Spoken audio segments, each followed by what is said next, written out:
Hi everyone, welcome to your psychology class. This is just a short video to help you get started in the class and maybe touch on a few things that might be different between this class and other classes that you have taken or are taking. And I'll try and make it pretty quick. Every week I will post a video like this having to do with each chapter, or just about every week. There's some weeks where I don't get to it, or I wanted to update it and it might be posted in the middle of the week, but usually we start the week with a video like this. So welcome. Also know that you can speed these up in YouTube. So if you click on it in YouTube and you use that gear icon, you can go at 1.5 or 1.75 or 2. When I listen to myself, I feel like YouTube intentionally slows it down. So if you're listening to it on 1.0, I think I talk faster than that, but we'll see. Okay, so every week in this class, you'll have a weekly checklist that I'll post in a module in Blackboard. You'll need to go through the items in each weekly module in order. So everything will be locked except for the first item, and as you open each item, it will unlock the next item. If it's something that you needed to turn in, then you'll have to open it and turn it in before you can go on to the next item. So one of the questions that I get a lot, or I did last semester with this new version of Blackboard, is I'm locked out of an assignment. And what that means usually is that somebody has gone in from the grade book to look at the graded items and try and open them, and that's not going to work. So you're going to need to go into the module. There's also a feature where you can use an arrow to advance through the module, or you can just sort of click out of it and get back to the main page of the module. I would do the latter rather than the former, but it's just a personal preference of mine on how things go, how things progress through in Blackboard. So let me know if you have questions about that.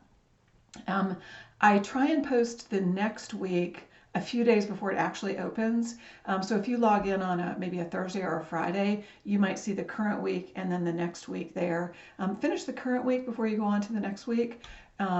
But if you want to get ahead, that usually that gives you the opportunity to work ahead. Towards the end of the semester, I tend to open the last couple at the same time, so that people who are trying to finish up in all of their classes have the opportunity to do that and then focus on finals.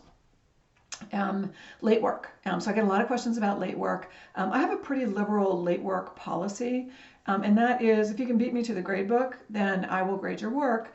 And usually all the way through the unit test on that chapter, I will go back and grade anything late for full credit with these small assignments. This does not apply to tests and to the major paper, but for quizzes and short writing assignments, go ahead and do them. Blackboard will enter an automatic 0 as soon as the due date passes, but I will, if you turn it in, I will go back in and grade your work and override that through the unit test. So if the unit test is through chapters 1 through 4, the day of that test is the last day to turn in any late work for credit for chapters 1 through 4.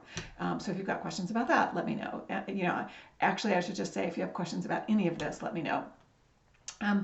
So that's it for late work. You don't need to ask me about it. You don't need to tell me why it was late. I mean, you can if you want to, but just go in there and do it, and I'll grade it for credit. Sometimes when I'm grading things that are quite a bit late, after I've graded everything for that week, I might not put in comments. I might just try to catch up and then keep going with my own workload.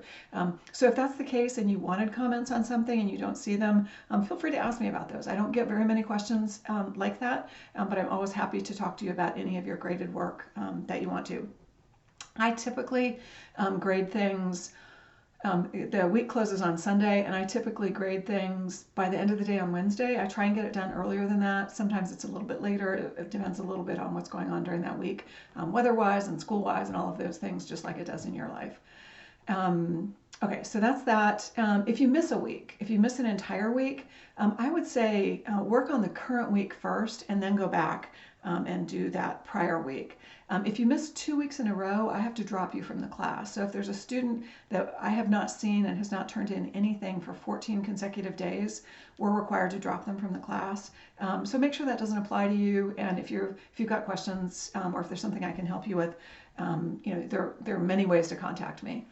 In this course, I try and focus on big ideas, especially on the tests. So you'll see a lot of smaller concepts in the weekly work, and then when it gets to the test, some of that we'll talk about again, but I tend to focus on some of the bigger ideas. So not everything in the book is going to be on every test, and I'm sure that's true in all of your classes. My goal at the end of this semester is for everybody to have passed the class and mastered the material. So, I know that you care about your grades, and I do too, because it shows that you mastered the material. But I'm really interested in things that you will remember about this class a year from now or 5 years from now, and not some of the, dates and names details. Unless I've pointed it out and said, this is a big name, this is a big concept, and you should know this by name. So you'll see that when we get to it. I would suggest using the slides to take notes if that's helpful for you. You don't need to study the slides. There's not any information that's only in the slides, and it's really just a vehicle for you for note taking. So use them if you want to, ignore them if you want to. Again, in Blackboard, it's going to require you to click on them just so that you acknowledge that they were there, but you can move on. There's nothing for you to do with the slides.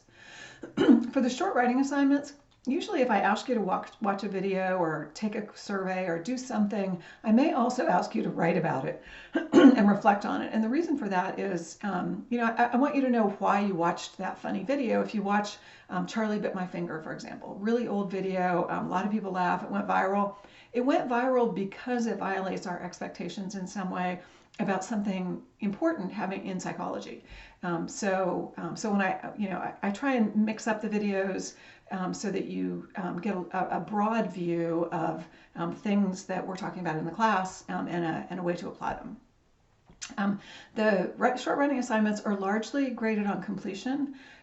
So in this world of AI, I would suggest don't use AI, because I'm really interested in what you think about it and what your response is to it. There's not a right answer or a wrong answer. So honestly, if you just tell me what you're thinking about that thing, that's usually what I'm looking for, and that's what I think will help you to learn the material the best and retain it.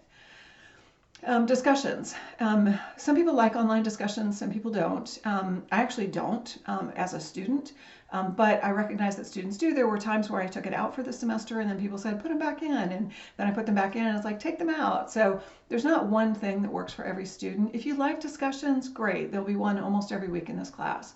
If you don't like them, starting in about week 3, I will try and put in occasionally some Teams meeting alternatives where you can join a Teams meeting for 30 minutes and we can have a live discussion for a little while, and that will be an alternative to participating in the graded discussions. Graded discussions, by the way, are the only things that can't be made up after the week ends. So where I said before I accept all late work, the only exception to that is discussions. There's no one to discuss something with. So it's a waste of your time to go in and post something in a vacuum. And so something that you missed. Reading strategies for this course. So this is, and then I'm about to wind up. In this class, there is a lot of reading. We will read the entire book. And in almost all college classes, there's a lot of reading. And so if you're a quick reader, then you can ignore the rest of this video. There's nothing new for you here. If reading is something that takes a lot of time for you and that you find difficult, my suggestion for this course and for many courses is read the chapter summary first. It's not a plot spoiler. This is not, you're not going to give anything away. Read the chapter summary first. Then skim the entire chapter as quickly as you can. Don't stop on anything, don't take notes. Just skim all the way through it, because sometimes you run out of time with your work. And if you never get to the second half of the chapter, then it's a complete mystery to you. You never got to it. So it's better to get all the way through once than to do a close read on the first 1/3 of the chapter and then never finish.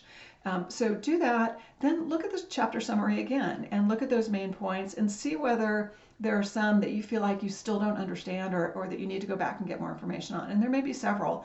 Go back and do the close read on those sections. So you don't need to do a close read and take copious notes, page by page by page. Look at the chapter summary, skim the chapter, look at the chapter summary again, and then go back and do what we would call a focused read. There's a book by an author or a researcher named Barbara Oakley, who wrote a book called A Mind for Numbers, and she talks about the concept of focused practice. Rather than just, when you're studying for a test, rereading an entire chapter, focus on the things that are important and still perhaps unclear. So if you're interested in that book, I can send you the link to it if you send me an email.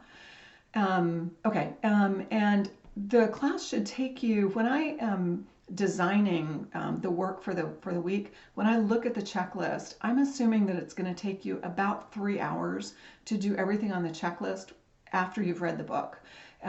So keep that in mind as you're working through things. When I do a short writing assignment or I post a short writing assignment for you, I'm really hoping that it's going to take you usually between 15 and 20 minutes at the most. I'm not looking for a 5-paragraph essay that you could turn into your English instructor for this kind of work. It's relatively informal writing. It's usually first-person writing. You don't need citations. The format doesn't really matter as long as you've answered the questions. So keep that in mind when you're working through. And when you look at the checklist, it should be something that looks like it would take you about 3 hours to do. For some people, it will take less than that, and for some people, it will take more than that. But on average, it should take about 3 hours. Okay, that's all I've got. Have a great beginning of your semester.